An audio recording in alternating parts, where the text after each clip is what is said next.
por más que vayas a misa, por más que tengas en tu biografía de Instagram una cita de la Biblia, si vives chismeando del otro, hablando mal de lo que se puso la vecina. Pero yo siento que mucha gente toma las palabras de Jesús, la palabra santa, para beneficio personal o de los suyos, para que la gente vaya a formarse, no a seguir a ojo ciego lo que se le dice. ¿Es eso una guianza sana, seria para un grupo de personas? Yo creo que no. Yo fuera el padre de esta niña y me sentiría orgulloso. Que los religiosos, o sea, tiene culpable ya los religiosos. Con relación a temas tan sagrados como los sacrosantos, constituye un peligro para quien lo escucha.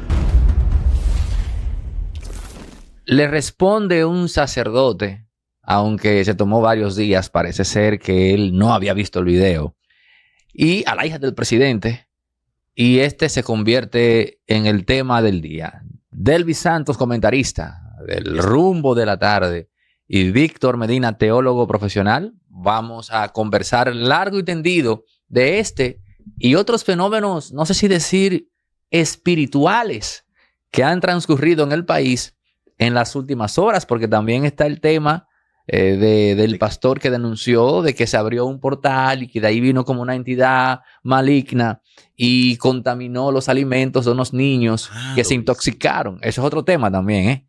Pero ¿pudieron ver ustedes lo que dijo el sacerdote, Norberto, si no me equivoco el nombre? Norberto Valle, sí. Unos comentarios que hizo una de las hijas del presidente que se llama Graciela.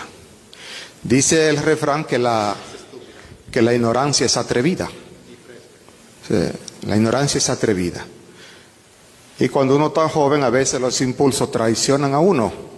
Y uno cree que de pronto cuando uno sabe hablar y decir par de palabras, ya uno cree que puede pontificar de todo. Entonces, para esta comunidad, y sobre todo muchos jóvenes que vieron ese comentario que se hizo viral, porque en el fondo acabó diciendo como que los curas de este país no tenemos formación. Somos un grupo de brutos. No, que la formación que nosotros tenemos aquí, los curas en este país, está por encima del nivel de los profesionales de este país. Hay que decirlo eso. Primero porque hacemos 2 licenciaturas, una en filosofía, es decir, la filosofía se trata de un estudio profundo del ser humano, del hombre. Porque en el fondo la filosofía es decir, el amor a la sabiduría, pero el amor a la sabiduría, ¿verdad?, sobre la realidad del ser humano. Del hombre ahí, del ser ahí arrojado, como diría Heidegger. Y el pensum en filosofía es sumamente amplio. Pero esta joven, y está bien que ella hiciera en cierta manera el comentario, pero si quizá ella hubiese preguntado un poquitito cuál es el pensum, sobre todo para el área de Sagrada Escritura en el seminario, pues entonces entre los curas un poco lo que hicimos fue que nos reímos de eso, porque conocemos la formación regia y exigente. Entonces, pero a mí en particular me quedó que su comentario, su reacción, Víctor, Delvis, no fue directo al contenido, sino que él se defendió de la convicción de la hija del presidente de que no existen acá representantes espirituales debidamente formados. Eso fue ahí fue que él se quedó y él habló de la formación filosófica, citó a Martin Heidegger, el autor de Ser y Tiempo. En fin, o sea, que él se quedó en esa parte, no criticó el contenido. Víctor, tu reacción a eso. Sí, mira, yo obviamente mucha gente, y antes que todo, gracias por la invitación, ya me considero parte de la plataforma, así que... Un honor para nosotros. Es un gusto estar aquí ahora compartiendo con Delvis también. Un honor. Que es un comentarista incisivo. Tengo que andar preparado, pero bueno. Gracias. En consecuencia, mucha gente nos abordó al respecto del tema de Gabriela, ¿verdad? De la hija del presidente. Sobre cuál era la reacción nuestra o general, yo voy a decir la mía, como tú me preguntaste. Yo creo que ella, cuando se generaliza, uno incurre en un pecado capital de poner a todo el mundo en una misma cesta. Por ende, decir de forma categórica, sin hacer indagaciones del lugar, que Aquí no hay, o sea, en República Dominicana no existe, no existen figuras preparadas al respecto tanto del ala católica como del ala protestante. Pentecostal. Exacto, ahí debemos decir que la reacción del sacerdote pues tiene sentido. Ahora, pensemos en el fondo de lo que esta joven está diciendo, que ahí yo también estoy de acuerdo con ella. O sea, si yo fuera a reformular lo que ella dijera, que yo lo he dicho en muchas plataformas, en la radio, en televisión, es lo siguiente: en nuestro país, lamentablemente el clero hoy tiene una gran alta tasa de desinformación y de ignorancia, y eso hace entonces que la gente conduzca los senderos de otras vidas. Imagínate, en una iglesia, en un lugar donde la gente va a recibir algún grado de dirección, si usted está siendo dirigido por una persona que no tiene conocimiento, ahí hay un reto. Y en nuestro país hay más de un 80% de una tasa de ignorancia funcional, digamos así. Y una pregunta que hacía Delvis fuera del aire del tema de la teología, de teólogos preparados. En nuestro país más de un 80% de las personas que asumen cargos de enseñanza no tienen facultades pedagógicas. Ojo, eso no significa que una persona para dar un culto o dar una misa tenga que tener una licenciatura, porque tampoco, debo decir lo otro, el hecho de que usted sea licenciado en algo no lo hace un buen profesional de la materia. Pero eso es otra discusión, hay que empezar por el principio. Entonces, lo que esta joven dice es que se ha vuelto una gran ignorancia. Aquí grabamos un tema recientemente que afina perfectamente en eso.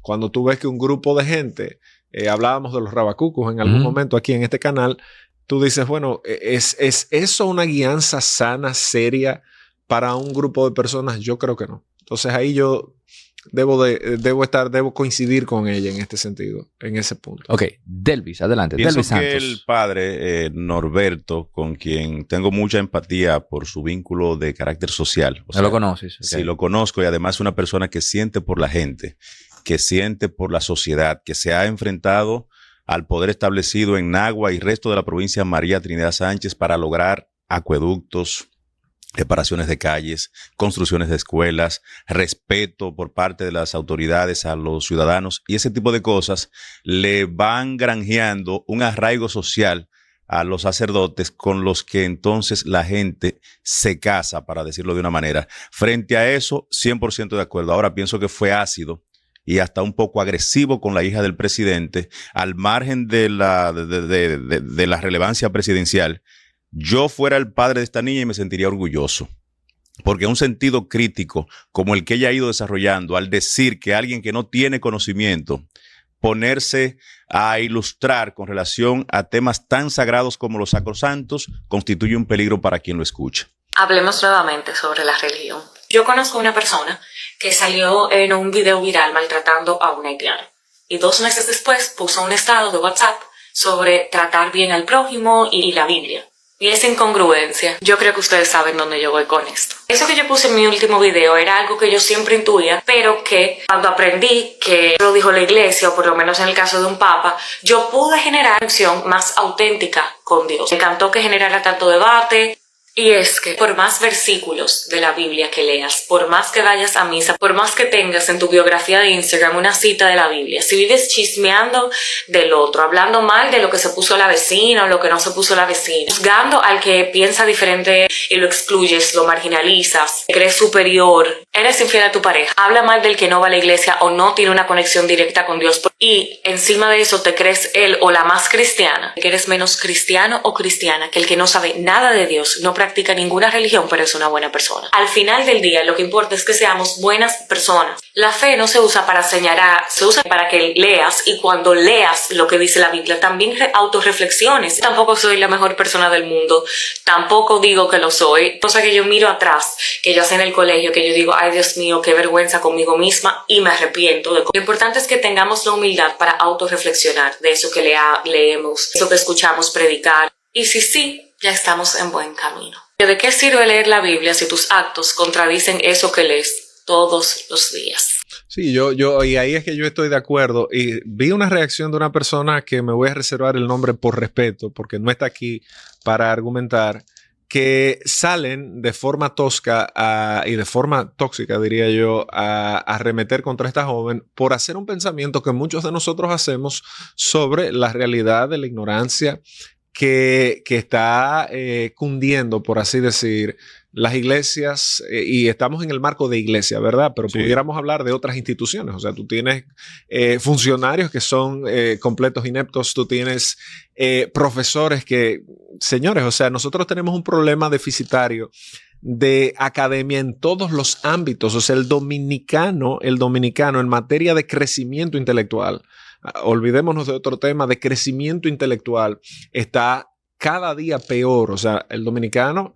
y ojo, estoy hablando de la nación. Cuando tú ves los datos, tú ves las pruebas PISA, tú ves el desempeño socioacadémico de un dominicano frente a otros países. Por ejemplo, antes se hablaba de Europa. Yo quisiera entrar más adelante en ese de curso histórico que supuso lo que era una preparación antes para una persona que estaba en un cargo, porque el sacerdote hizo mención de cómo, o sea, escuché, él decía que los sacerdotes tienen que hacer una doble licenciatura en filosofía y demás.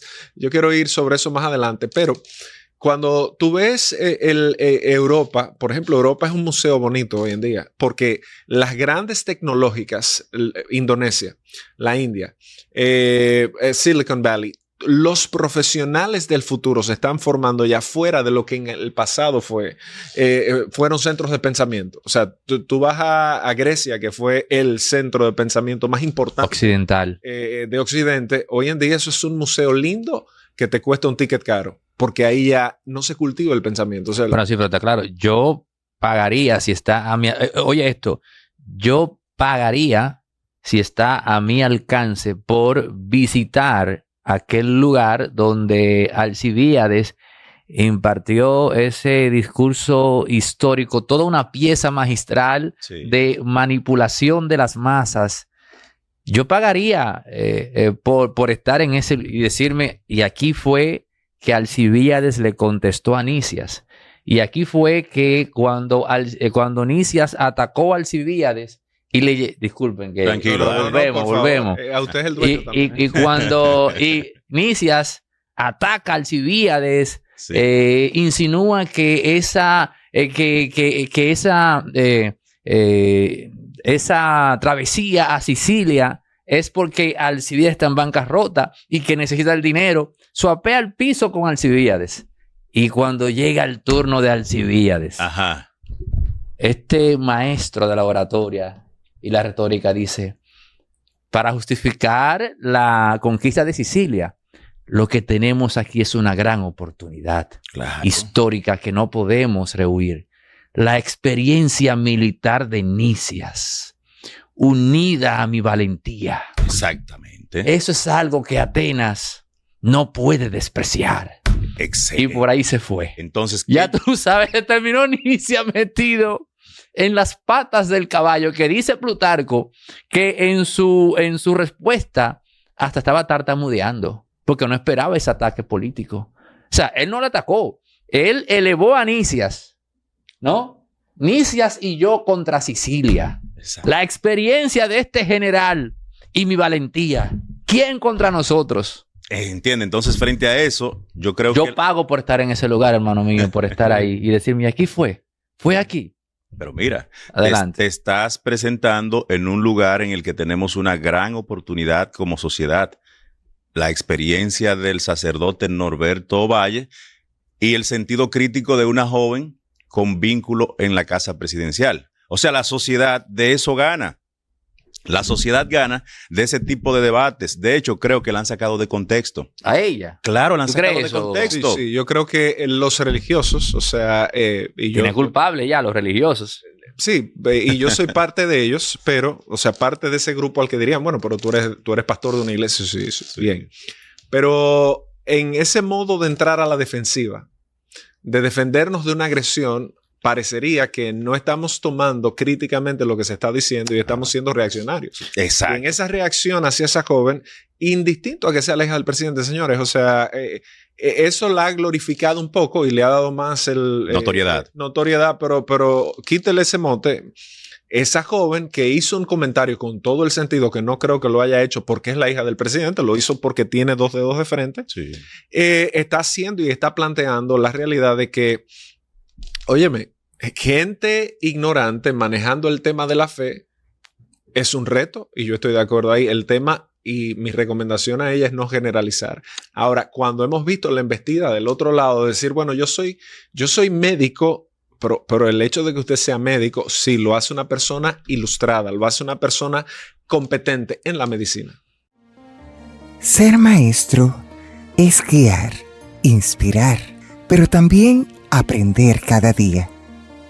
Porque el conocimiento no tiene límites. La mejor enseñanza nace de la preparación. Cada lección que aprendes transforma el futuro de quienes te escuchan. Cuando un maestro crece, sus estudiantes también lo hacen. Sigue capacitándote, porque el mejor maestro nunca deja de aprender. En Inafocán formamos a quienes... En la medicina. Cuando usted habla de teología, pues eso es otro mundo, Sí. eso es otra historia y eso es otra idea. Entonces, ¿hasta qué punto estamos facultados para manejar de forma correcta la información? Eso es un debate que yo creo que a nuestro país le haría muy bien. Obviamente te vas a topar con la idea, y volviendo a lo de Atenas, solo para completar mi comentario, yo creo que me das la razón. Aunque tú pagues por estar allá, estás pagando para ir a un gran museo, porque ya el pensamiento no se cultiva ahí. Una gente con un pensamiento elevado como el tuyo, que conoce esa historia, imagínate desde el lado del cristianismo. Te pongo un ejemplo. Ahí está la colina de Ares, en Atenas, o sea, la colina del dios de la guerra, ¿verdad? Donde discurrió un hombre como Sócrates, Pablo, en los viajes. Esto es historia, Hechos 17. Pablo, cuando va Atenas, que le toca discurrir frente a los estoicos y frente a los epicúreos, cuando discurre en ese lugar. Si tú vas a Atenas hoy, allá a la colina de Marte o de Ares, tú te vas a topar con que hay una placa grabada con parte del discurso de Pablo. Eso es algo por el cual una persona ilustre que conozca esto y que se identifique con esta rama del pensamiento pagaría por ir a ver. Ahora, si tú quieres saber dónde está el centro de expansión del conocimiento hoy, vamos a los focos de gravedad. Tú tienes Silicon Valley, los Estados Unidos. ¿Por qué? Porque hacia donde va el mundo, ¿de qué hablamos hoy en día? De inteligencia artificial, de inteligencia sintética, hablamos de blockchain ya hace tiempo, estamos hablando de un mundo totalmente diferente. Los jóvenes y el saber que se está cultivando ahí es el eje que va a mover el mundo. Tú te vas a la India, la mayor cantidad de programadores lo estamos viendo allá. Una zona franca de programación increíble. Y tú tienes jóvenes de 15 años, de 14 años que son genios. Y tú te vas a China, ni hablar. Te vas a Japón, ni hablar. Fíjate lo que pasó con el tema de los microprocesadores en la época, en el tiempo de la pandemia. Entonces, ¿hacia dónde se ha ido el saber? Las universidades, el pensamiento, hacia allá va el mundo. Entonces, Europa se ha vuelto un museo bonito. A que vamos allá y está el Coliseo, las grandes obras, monumentos, las obras de Boccaccio, de Brunelleschi, muy bonito, pero ya el saber no se está cultivando ahí. Eso era lo que yo quería Yo no sé decir. si tú has abierto una caja de Pandora, porque no sé si te has percatado de que tú defines el saber en términos clásicos, en donde el basamento es la mnemotecnia. Entiéndase la necesidad del ser humano de recordar. Pero esa necesidad, esa facultad es lo que estructura nuestra ontología. Pero te vas entonces a Silicon Valley y allí tú tienes Silicon Valley, la India, tienes dos vertientes. Elementos que van a dirigir el mundo, que no se sustentan necesariamente sobre la base de lo espiritual. Y si fuese a ser así, vamos a ver qué tipo de espiritualidad. Pero me temo que no. Eso es lo primero. Y lo segundo es que tienes a una élite epistémica, si cabe la frase, que por primera vez en la historia de la humanidad tiene la oportunidad, más mala que buena, me temo, de hacer conocimiento reescribiendo la realidad, reescribiendo la historia. Entiéndase, no teniendo la necesidad de echar mano de lo que fue, sino de reescribirlo. Y eso es peligroso. Pero yo creo también que es una gran oportunidad. O sea, cuando tú ves la historia del saber o la historia del pensamiento y hablemos de teología y volvamos al objeto del punto de partida, hasta qué punto hay un grado de preparación importante en la República Dominicana, Sí. que es el país donde nosotros estamos. Eso no tiene que ver con espiritualidad, tiene que ver con preparación. Hay mucha gente espiritual que no es preparada, o sea, que gente, eso es como tú hablar de inteligencia y sabiduría, son dos elementos que caminan de la mano, pero no necesariamente son. Un campesino puede ser sabio. Pero hay muchísimos campesinos. ¿De dónde viene el concepto de sabiduría popular? Hay veces que es más popular que sabia, hay veces que es más sabia que popular, pero tú te das cuenta de que hay mucha gente sabia que probablemente no sabe ni siquiera escribir. Ahora, eso no debe ser glorificado. O sea, el tema de la lectoescritura, el tema del conocimiento, el tema del saber, el tema de la facultad es un valor elemental. Entonces, si tú ves el discurso, volviendo al tema que tú mencionas de Silicon Valley, hablemos de República Dominicana y de cómo se guía el saber, debemos decir que cada centro de pensamiento siempre ha respondido a un interés. Sí, Cuando tú te vas a Atenas, o sea, tú tienes a Platón hacia arriba, el mundo de las ideas. Tienes a Aristóteles hacia el empiricismo, hacia abajo. O sea, tienes a Epicuro. Yo definiría a Aristóteles un poco más como la moderación, porque hay algo que es muy, muy latente en él y es la necesidad de moderar las cosas.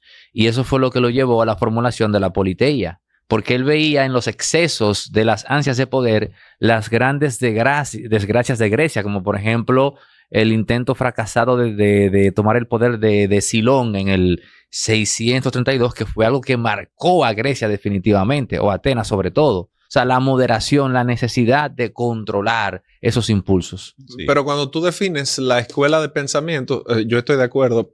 Pero fíjate que inclusive hay un fresco, hay una pintura donde están todos los filósofos de Grecia, que es muy famosa, y tú ves que está Platón con un dedo hacia arriba Sí. y Aristóteles con un dedo hacia abajo. Esa era una forma, es la forma más clásica de entender estas escuelas. ¿A dónde voy? Es que siempre han respondido a un interés o a una visión ontológica, teológica, epistemológica y todo lo que termina en ógica que usted le quiera poner siempre. Entiende. Entonces nosotros, como sociedad, tenemos que volver a acudir a esa formación crítica, a esa formación en la que la niña y el niño le digan al profesor, usted está equivocado.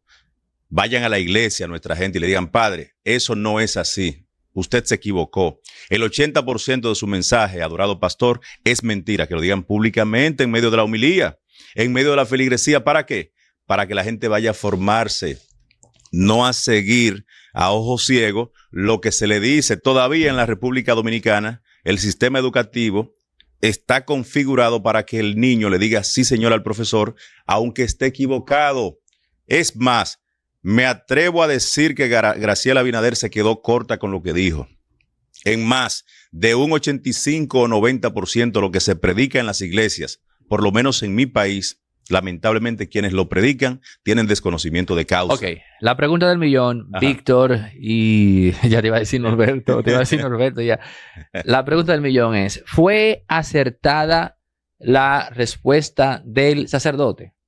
Yo creo que sí fue acertada. Lo único que si le ponemos un poquito más de contexto, porque yo difiero un poco de Delvis, de decir que el 85%, el 90% está desinformado. Yo no estoy tan seguro de eso. Yo creo que no hay una gran preparación en nuestro país, pero no solo a nivel teológico. Yo creo que eso es a nivel general. O sea, Exacto. tú tienes médicos que se gradúan. O sea, yo vi que la UAS glorificó un médico que duró 35 años, pero si ese señor me da un antibiótico a mí, yo me muero. O sea, ¿Pero en qué sentido lo glorificó? o sea, estaba reconociendo la trayectoria. Creo que era una persona que estaba haciendo una lucha estudiantil y bueno, 35 años, yo también. O sea, celebro el esfuerzo, pero Sí. eso es el esfuerzo. Ahora, a nivel intelectual, yo tengo mis reservas, porque al final yo no voy donde un médico para celebrar su acto heroico de haber durado 35 años. Yo voy para que me resuelva un problema que yo tengo a nivel fisiológico y necesito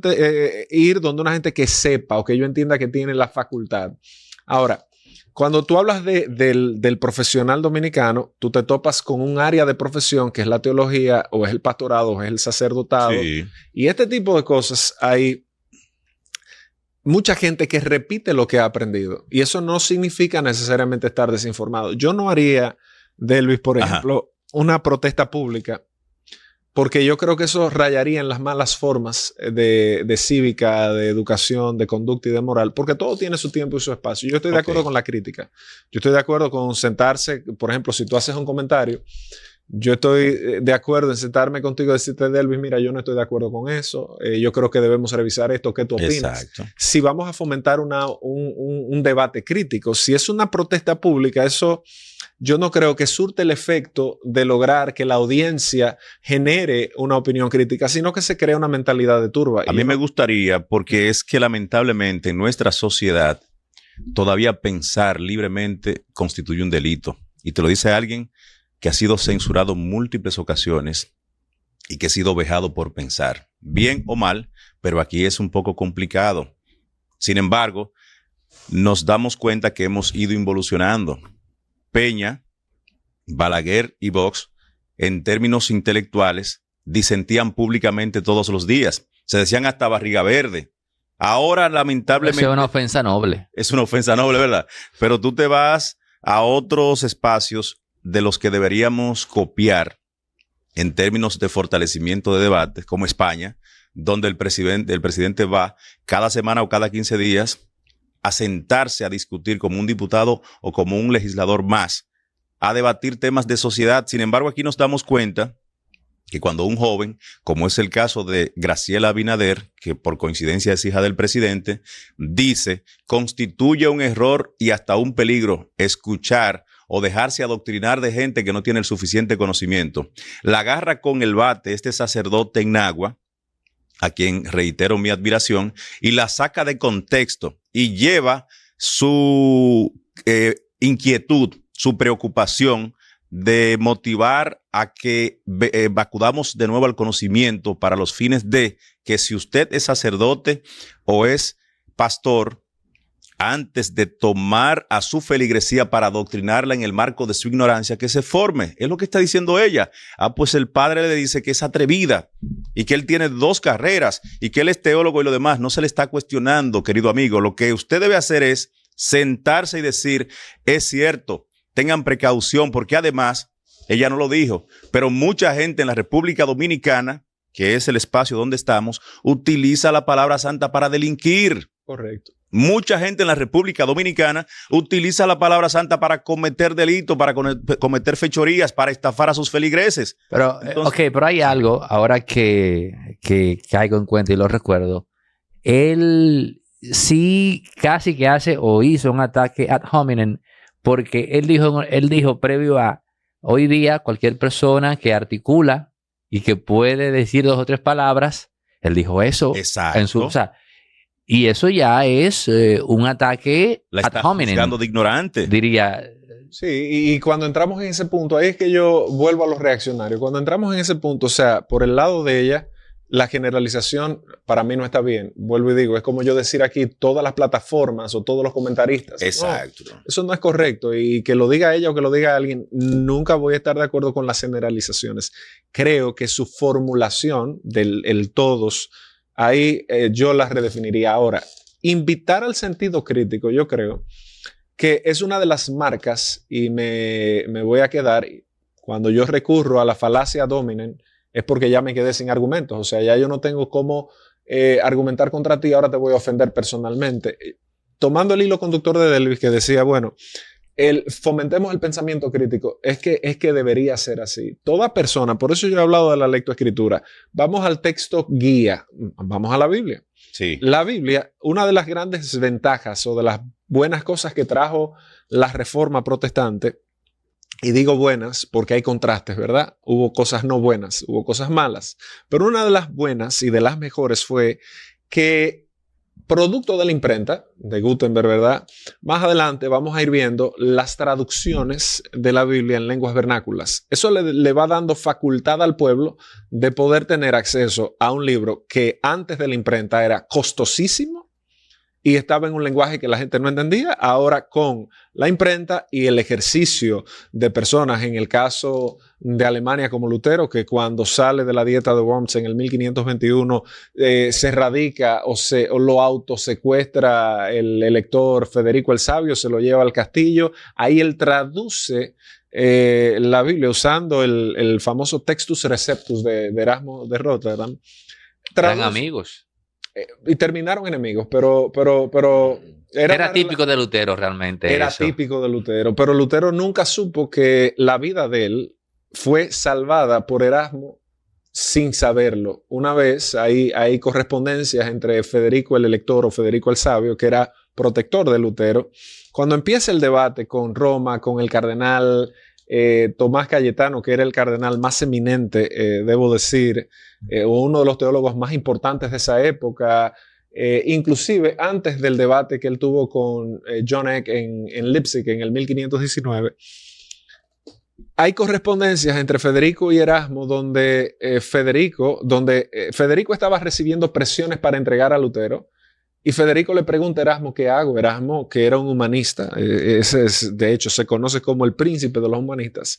Erasmo le devuelve una correspondencia al elector y le dice, mira, el único pecado de Lutero ha sido herir al papa en la tiara y a los frailes en la barriga. O sea, en pocas palabras, el discurso de Lutero atenta contra el poder papal y contra la comida o el negocio de los frailes. No lo entregues porque tú sabes lo que le van a hacer. Lutero nunca se enteró de eso. Sin embargo, fue una relación tóxica terrible. Hay un intercambio, por ejemplo, entre lo que fue de servo arbitrio, o sea, la voluntad esclava, que fue un tratado que escribió Lutero, frente a uno que había escrito Erasmo acerca de la libertad del individuo, como humanista al fin. Bueno, no fue una relación muy bonita. Volviendo atrás, cuando Lutero queda alienado, que le cambian el nombre, el caballero Jorge fue el seudónimo que le pusieron a Lutero en el castillo de Wartburg.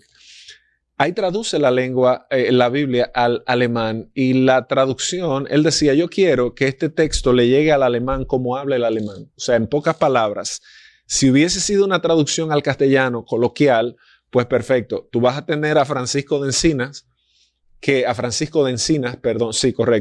es el que va a traducir al castellano, de la cual Cipriano de Valera, aquel monje del monasterio de San Isidoro del Campo, va a tomar y crea la famosa Biblia del Oso, la primera. Después tienes a Cipriano de Valera, tienes al de la Biblia del Cántaro, ¿verdad? Es Reina Valera. Sí. Entonces, en pocas palabras, la traducción de la Biblia, tienes a Tyndale que la lleva al inglés, después la versión de King James del rey Jorge. Tú tienes que el pueblo comienza a leer. La pregunta, yéndonos al debate crítico, Sí. es si yo le digo a usted algo desde un púlpito, usted tiene que ser, y hay un libro muy bueno que se llama Las marcas de un miembro saludable de una iglesia. Una de ellas es que usted tiene que ser un oyente activo y expositivo, porque eso es fomentar el pensamiento crítico. Sí. Yo no puedo ir a un lugar simple y llanamente porque el sacerdote tenga 2 licenciaturas, que son licenciaturas que obviamente responden a una cosmovisión matizada por lo que su denominación piensa, y eso es importante acotarlo, porque el hecho de que usted lo diga, aunque esté facultado, no significa de que sea una verdad absoluta, ni que yo tenga que coincidir con ella. Ahora, si yo no fomento un espíritu crítico, y yo debo coincidir con Delby, quizás mucha gente me critique con esto en materia de los cristianos, pero señores, hoy en día ha salido de las iglesias la gente que es capaz de decir, mira, yo no estoy de acuerdo con eso. Y los líderes que debemos ser tolerantes al desacuerdo, en entender a alguien y decir, vamos a estudiarlo juntos, porque probablemente tú tienes razón. Probablemente tú estás más enterado en esa área que yo. Esa humildad que debe tener una persona que esté en una posición de autoridad para dejarse enseñar. O sea, usted nunca deja de ser enseñable. Yo estoy aquí y aprendo. Yo no solo vengo a enseñar, yo aprendo de Delvis, Claro, aprendo de claro. ti. Yo obviamente mi materia la domino, pero aprendo. Y si alguien me dice, mire, usted está equivocado en eso, ¿qué me toca a mí hacer? Revisar. Pero hemos coartado a la gente. Y fíjate lo que pasa. Lamentablemente, se crean grupos. Yo quiero decir esto con mucha cautela porque como no tenemos el tiempo para contextualizar. ahorita también me sacan de contexto y se crea un problema. Pero hay grupos que en estos círculos donde se aplica muy bien de forma descontextualizada lo que Jesús dijo, el que conmigo no recoge desparrama. Ajá. O sea, para tú estar bien conmigo, tú tienes que estar absolutamente de acuerdo con todo lo que yo digo. Y esos son círculos dañinos dentro de las iglesias. Tú ves a pastores en esas prácticas que de repente el vínculo se vuelve un vínculo más personal que bíblico. Claro. O sea, es un vínculo más personal que bíblico. Y eso es peligrosísimo. Pero ahora que te escucho, quizás la reacción a lo que dijo esta muchacha, y esa reacción, si se quiere, como un mecanismo o como quien está en modo defensa, tiene que ver precisamente con eso que acabas de decir. El vínculo que se crea entre un pastor y un sacerdote con su grey, un vínculo que puede ser más personal que bíblico, y cuando se encuentran de repente con una muchacha que se hace viral cuestionando la formación, recordemos que por más desafecto al conocimiento que sea el dominicano en sentido amplio, aún así el dominicano siempre va a sentir respeto por aquella persona que él intuye o siente que tiene más formación que él. Sí. Es una paradoja, pero ahí está. Entonces, de repente, pastores y sacerdotes no se sienten a gusto con una muchacha que se hace viral cuestionando su nivel de formación en un modelo en el cual la relación religiosa es más personal que bíblica. A mí me encantaría que en la iglesia nuestra, que es la comunidad bíblica de fe, a mí me encantaría tener gente, de hecho,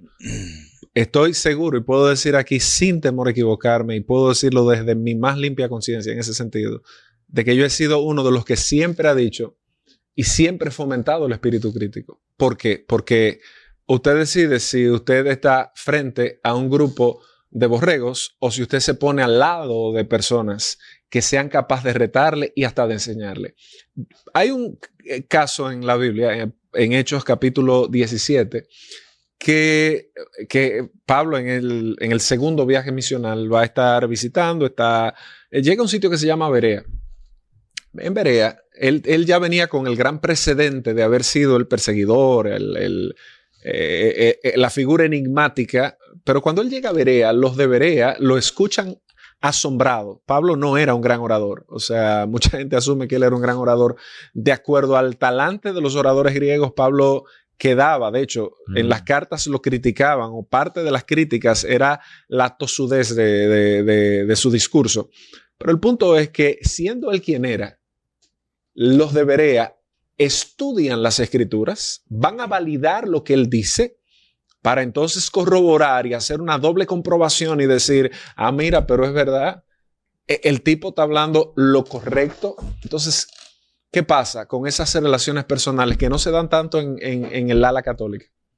Y debo ser justo ahí. Se dan más desde el ala protestante, sobre todo porque la iglesia protestante es muy amorfa. Es muy amorfa desde su fundación. Hablamos en República Dominicana y en su contexto desde el siglo XIX hasta la época. Es amorfa, o sea, es poco regulada. Cuando tú tienes a Roma, yo no estoy diciendo que ese es el modelo, pero en materia estatal, recordemos que eso es un estado, el Estado Vaticano.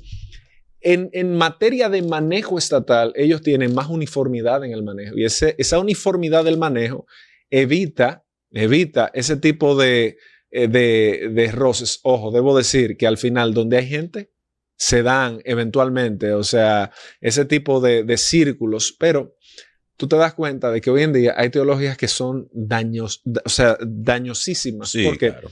Porque tenemos un antropomorfismo hoy en día en las iglesias. O sea, el pastor se ha vuelto más importante que Jesucristo. O sea, todo gira en torno al pastor, no en torno al hombre. O sea, ¿entiende? Entonces, eso pasa también, saliendo de la iglesia, en las demás congregaciones. Vámonos a los partidos políticos para que nos encontremos con dioses en la tierra, a los cuales nadie puede desafiarlo en términos de debate, en términos de argumentos. Pero no nos hemos dado cuenta permanentemente cómo excluyen a importantes dirigentes de organizaciones políticas en la República Dominicana simplemente porque no le dicen yes men al líder del momento, pero no nos damos cuenta cómo en las principales organizaciones políticas de oposición o del gobierno, lamentablemente mucha gente que no está de acuerdo con determinadas acciones, bien o mal, simplemente son excluidos. Entonces, lo que ha dicho Graciela Abinader, la hija del presidente, es: volvamos al sentido crítico, volvamos a la disidencia, volvamos al desacuerdo y del desacuerdo logremos ponernos de acuerdo, porque ciertamente, tal como ella lo dijo, en el caso mío me excedo al pisar el terreno de los temas sacrosantos. Lamentablemente mucha de la gente que acude a adoctrinar no tiene el conocimiento suficiente o necesario para que sus adeptos salgan a replicar. Muchas veces, lamentablemente, le enseñan tonterías y esas tonterías salen ellos como borregos a repetirla, y el borreguismo no colabora nada en ningún aspecto donde hay multitud. Mira, ahí yo te voy a tomar la palabra porque tú hablabas, por ejemplo, de figuras políticas. Sí, pero mira, vamos a ver. Él hablaba de figuras políticas que son seguidas por las masas. Y pienso que cuando tú hablas de estar al lado de, en vez de dirigir a una jauría de borregos. Bueno, atención a los atletas, la gente que tiene movilidad continua. Les tengo una muy buena propuesta para hidratarse. Bayfront no es agua mineralizada, es agua mineral. ¿Y qué significa esto? Muy simple, que es agua extraída directamente de la naturaleza, conservando todos sus minerales en estado natural. Agua mineral Bayfront, puedes ya buscarla en los supermercados del país. Yo pienso en un Leonel Fernández, que es un intelectual. Ajá. Y yo lo veo haciendo voy a usar un término un poco, una hagiografía de Marx. Y yo me digo, caramba, pero no hay nadie en el entorno de Leonel Fernández que se siente a hablar de Marx, no en esos términos, sino en función de lo que, caramba, o sea, en ese libro que él cita, El Capital, ahí hay un gran error histórico de Marx. Sí. Acertó en otros.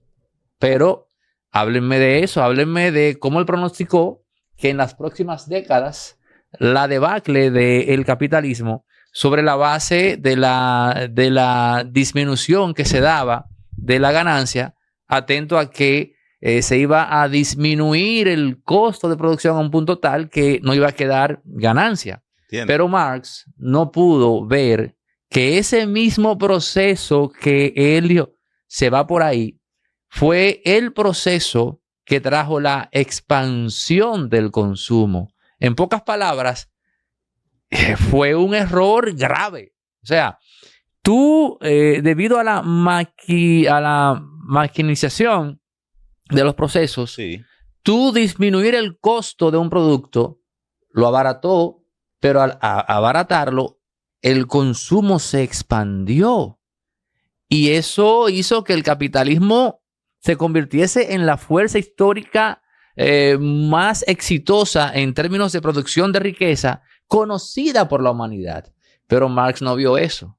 Eso fue un error grave. Pero cuando tú te sientas a hablar, por ejemplo, de Marx desde un punto de vista hagiográfico, entonces, un intelectual como Leonel requiere precisamente de personas, como tú dices, que estén al lado para decir, pero mire, tal cosa, esto, tan, y esto por aquí, por allá. ¿Entiendes? ¿Tú crees que Leonel tiene en este momento, por ejemplo, un militante que le diga líder?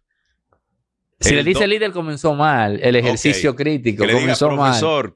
Porque también es un expresidente, es el dominicano vivo que más ha gobernado. O sea, el respeto, pero vamos a disentir. Profesor, mire, más del doble de la población votante que le prefiere a usted, prefiere a su hijo. Vámonos con su hijo. ¿Tú crees que hay un militante en la fuerza del pueblo que le diga, doctor, a Franklin Rodríguez, la juventud de su partido lo prefiere frente a Peñita, que tiene la misma edad o un poco más que usted? para que sea el secretario general de esta organización. ¿Tú crees que al doctor Leonel Fernández alguien le dice, líder, pero ya usted ha gobernado 3 veces? De los gobernantes que estaban en su época, el único que está en el escenario político es usted. Salga y abra paso para que Radamés Jiménez, para que Omar Fernández, para que César Fernández y otros jóvenes ocupen espacio. Haga como hizo Luis Abinader, que abandonó el escenario político para que en las próximas horas Guido Gómez Mazara, David Collado, Carolina Mejía o cualquiera de esos jóvenes que están en el escenario ocupen espacio. Pero alguien le va a decir al doctor, al pastor, ¿cómo se llama? El que da la batalla de la fe. Ezequiel Molina. Pero pastor, ya usted está muy viejito, déjele eso a su hijo, usted está agotado. O sea, aunque tengan quizás la razón, él va a decir, pero es que ser viejo no es un delito, y yo estoy de acuerdo con eso.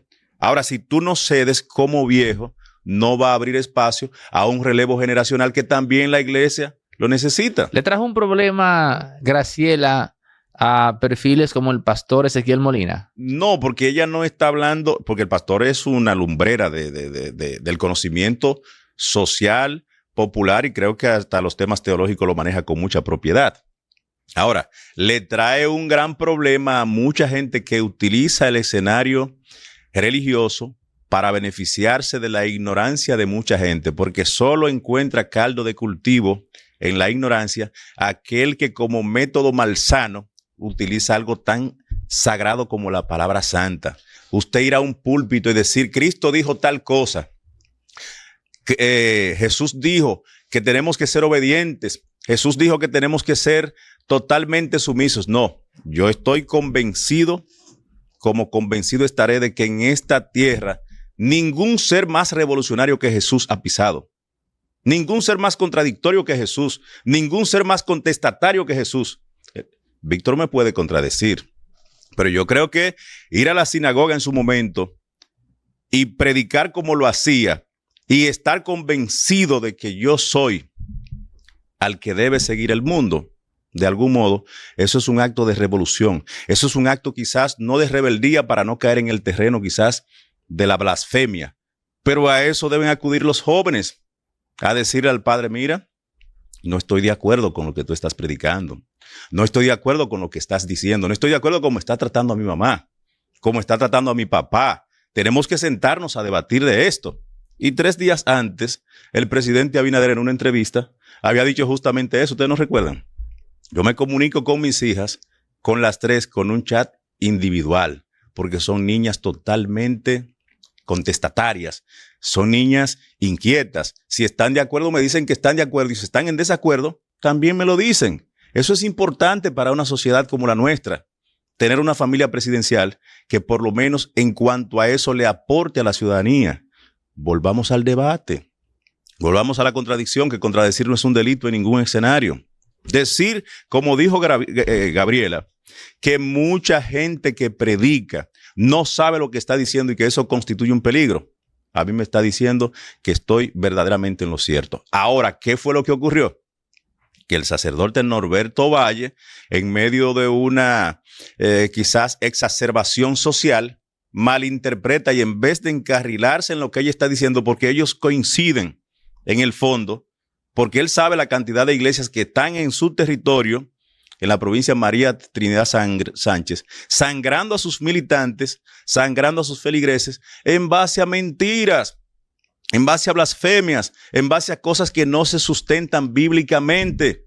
Y esta niña lo único que está diciendo es alerta, cuidado, el país que gobierna mi papá y otros países del mundo, quizás mucha gente está acudiendo erróneamente a escuchar gente que no está debidamente formado para hacerlo. Y estar formado para hacerlo, como decía Víctor, no es necesariamente tener una licenciatura en teología.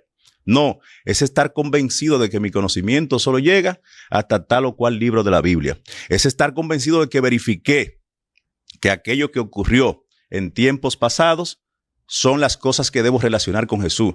Pero la mayoría de cosas que se dicen en las iglesias lamentablemente son erróneamente y malintencionadamente malinterpretadas con relación a Jesús. No sé si me equivoco, Víctor, pero yo siento que mucha gente toma la palabra de Jesús, la palabra santa, para beneficio personal o de los suyos. Tú sabes que ahí yo creo, tú has dicho muchas cosas y yo coincido, o sea, Jesús... Pero no tiene que coincidir, ¿eh? No, y yo creo mucho en el debate y estoy de acuerdo en estar en desacuerdo. Sobre lo que iba a decir es que coincido cuando tú mencionas que Jesús es un revolucionario. Si a eso le llamamos revolución, yo estoy totalmente de acuerdo y quiero decir que el grupo que más me preocupa no es el que intencionalmente vulnera esto.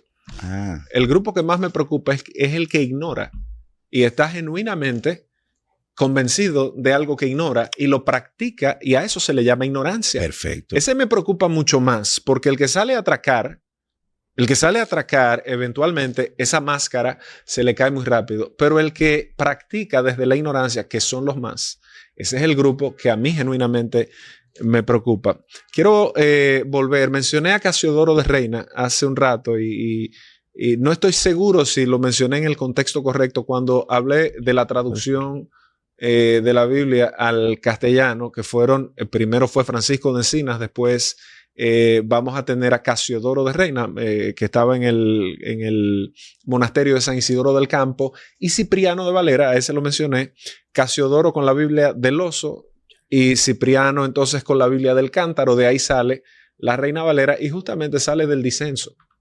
En algún punto ellos no tenían una disensión personal, pero sí académica, y entonces vamos a ver que este señor Valera le va a corregir la versión a Casiodoro de Reina, y entonces sale que tiene muchísimos errores textuales, tiene más de 400.000 variantes textuales, o sea, no es ni siquiera la más confiable, es la más usada, pero no es la más confiable. Ahora, eso es otro tema de otro terreno.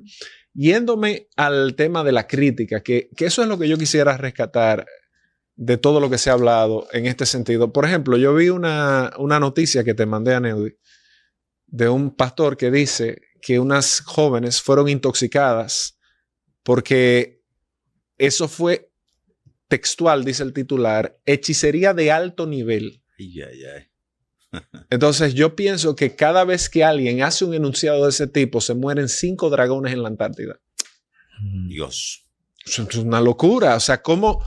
Y tú me vas a preguntar, ¿crees tú en el mundo espiritual? Evidentemente que yo creo en el mundo espiritual. Ahora, hay una gran diferencia entre la fabulación y a lo que la Biblia le llama espiritual. Entonces, de hecho, mi último libro se llama No es culpa del diablo, justamente atacando ese tipo de locuras, porque ahí le da muchísimo más peso a lo que dice esta joven. O sea, explíqueme usted, una intoxicación es un fenómeno médico, fisiológico. O sea, la comida estaba dañada.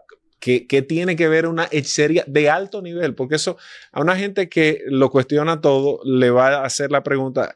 Entonces, si hay de alto nivel, hay de nivel medio, hay de nivel bajo, hay que dar un curso para eso. ¿Cuáles son? ¿Cómo son? Hacer declaraciones de ese tipo.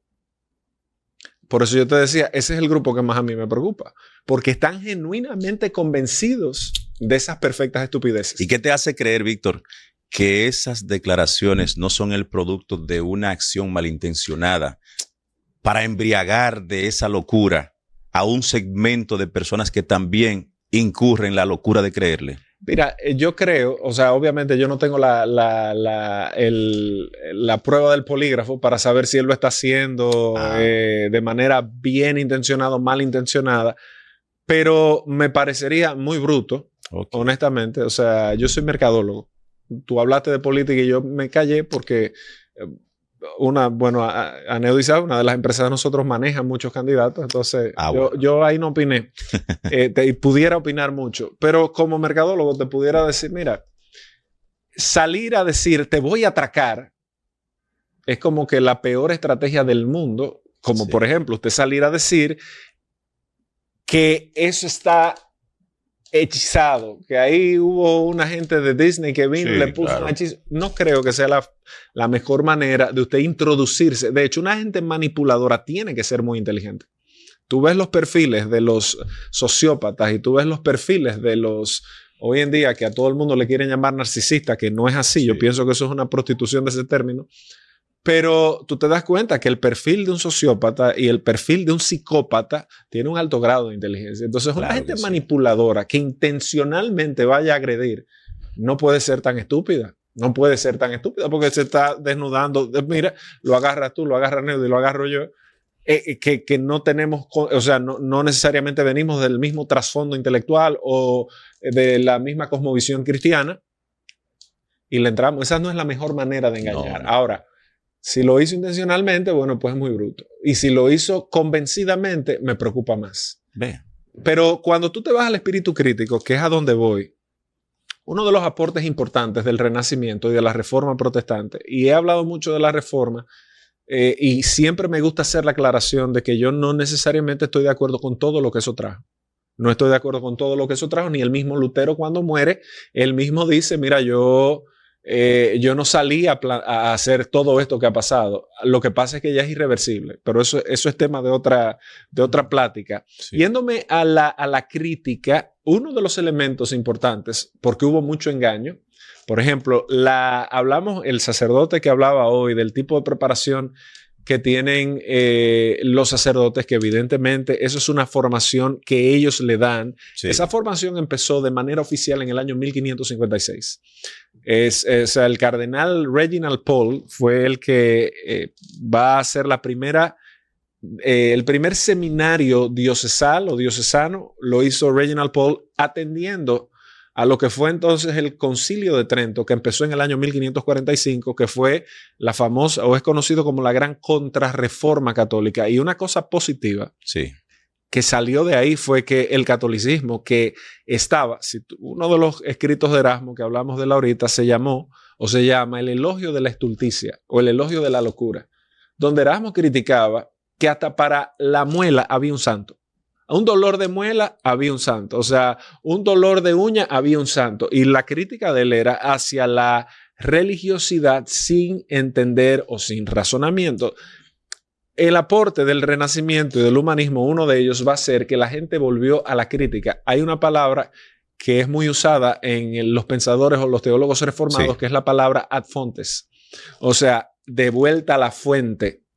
Recuerden que el Renacimiento, o sea, el renacer del arte de Bramante, mencionamos a Petrarca, que recobran los clásicos, es volver a Atenas, o sea, es volver a la idea de la perfección de la belleza, y tú vas a ver que entonces en Florencia se empiezan a esculpir todo este tipo de cosas. Bueno, ¿qué tiene eso que ver con la religión? Que le trae la crítica. Le devuelve la crítica. Bien. Y comienzan a volver a la fuente, comienzan a ir a los idiomas originales y se dan cuenta, por eso Erasmo hace la corrección del texto recibido, y es sobre la cual se monta Lutero y la mayoría de traducciones del Nuevo Testamento, el volver a la fuente. ¿Cuál es la fuente? Ese era el hombre moderno, ese fue el hombre del Renacimiento, ese fue el hombre del humanismo. Volvamos a la fuente, preguntémonos. Hubo una donación, y no quiero extenderme mucho, pero pienso que la información puede nutrir siempre y usted la investiga. Hubo un acta que se llamó la Donatio Constanti o Donatio Constantini, que se conoce como la donación de Constantino. Esa acta, que fue falsificada y plagiada, sirvió para que la iglesia mantuviese, antes de que existieran divisiones, inclusive de la iglesia ortodoxa, antes del siglo X, para que del siglo XI, perdón, que fue la división en el 1054, existía un gobierno y una hegemonía de una supuesta donación de Constantino. Lo cual, más adelante, con los avances hagiográficos de escritura, y se fueron dando cuenta de que habían palabras que no se usaban en esa época, de que habían Es un episodio que narra Yuval Harari como parte de su tesis histórica sobre cómo el humanismo se convierte en su opuesto ya en esto, digamos, en esta época. Pero lo que más me llama la atención es que volvimos a perder el sentido crítico que recuperamos en el siglo XVI. Porque ahí tú tenías a sacerdotes, esto no lo digo por católico y protestante, era lo que había en esa época. Tú tenías sacerdotes que lo único que se sabían probablemente eran los 10 mandamientos. Sí. Probablemente. Y ya. Porque es que el acceso a la educación era costosísimo y estaba recluido en los monasterios. Tú Tú tienes que grandes teólogos van a salir de los monasterios, pero no andaban buscando pastorear gente. Por eso dije que no necesariamente una gente facultada en teología va a ser una persona que puede ejercer un buen pastorado en la vida de alguien. Hay gente que es muy buena profesional en algo o cura de almas, como eran los curas o son. Ahí está el detalle. Pero, señores, esta joven lo que dijo fue, cuestionemos. Cuestionemos. Este señor Descartes, el padre de la duda metódica, cogito ergo sum, pienso y luego existo. O sea, ¿qué de malo tiene en que alguien me pregunte a mí, ¿tú estás seguro de lo que tú estás diciendo? Usted me puede preguntar a mí, pero yo no estoy aquí en un personaje. Yo estoy diciendo absolutamente lo que yo creo desde la historia. Claro. Que diariamente estudio, diariamente estudio no los mismos temas, sino el gran tema con sus derivados. Y la pregunta es ¿por qué? Yo no necesito que alguien me cuente algo. Y si alguien me lo cuenta, yo lo voy a auditar. Porque al final del día, cuando se apagan las luces de aquí, cuando se apagan el micrófono o los micrófonos, se apagan las cámaras y se acabó el show de Aneudi Santos, o sea, la plataforma, la vida continúa. Yo tengo que ser responsable de mi vida. Cuando yo voy a una iglesia, yo tengo que ser responsable de lo que yo escucho, de lo que yo creo y de lo que yo no creo, porque eso no solo afecta al feligrés. De hecho, Pascal, físico matemático, eminente. ¿Qué decía Pascal? Pascal le dicen un día, mira, eso que ustedes creen, y si tú estás equivocado, y si es mentira todo eso, Pascal dice, no hay ningún problema. Si es mentira que Dios existe y que es real y que la eternidad, Pascal dijo, mira, vamos a resolver lo simple. Yo viví de una forma diferente a la tuya, de la cual no me arrepiento ni me siento mal. Me eximí de cosas que tú no te has exento o que no te has eximido. Bien, pero tú y yo no vamos para el mismo sitio. Y le pregunta a Pascal, ¿y si yo tengo la razón? Y si lo que yo he creído es verdad, ¿a dónde vas tú? Ah, bueno. Bueno, señores, se nos acabó el tiempo. Pero Dios mediante tendremos otras tantas. Tengo que volver con Delvi. Me gusta ese tipo de... Yo encantado, Víctor. Yo encantado. Oportunidades. Sí. No, gente así dura, incisiva. Yo encantado para fortalecer mi conocimiento de teología, que honestamente, por no ser mi materia, admito que me he quedado muy corto. Y quedarse corto tampoco es malo. Pero me gustó esa pregunta, tenemos que tratarla. ¿De qué vive un teólogo? No, yo estoy intrigado. Bueno, señores, gracias por llegar a la parte final de esta conversación con Delvi Santos, comentarista, y con Víctor Medina, teólogo. Los que no se han suscrito, este es el momento de hacerlo. Háganlo, comenten, compartan, den like. Empieza el próximo. Señores, recuerden que Resorte Media tiene estudios inmensos con capacidad de 4 a 6 personas, con tomas en movimiento, así que emprendedores, estudiantes, universitarios, empresas, todo aquel que esté ubicando, ¿no?, un setting de estudio para hacer podcast bien ubicado, estratégicamente ubicado en Bellavista, casi llegando a la Núñez de Cáceres. Aquí puede encontrar esos estudios. Figuras como Noel de la Rosa, Eladio Hernández, La Quinta Pata, Anro Rivas, un servidor. Grabamos acá en los estudios de Resorte Media, donde se está gestando la comunidad de influencers o comentaristas, analistas locales e internacionales. Están saliendo de acá, de estos estudios. Reinberto Pichardo, no se me podía quedar, Reinberto, el buen amigo Reinberto Pichardo, todos grabando acá en los estudios de Resorte Media.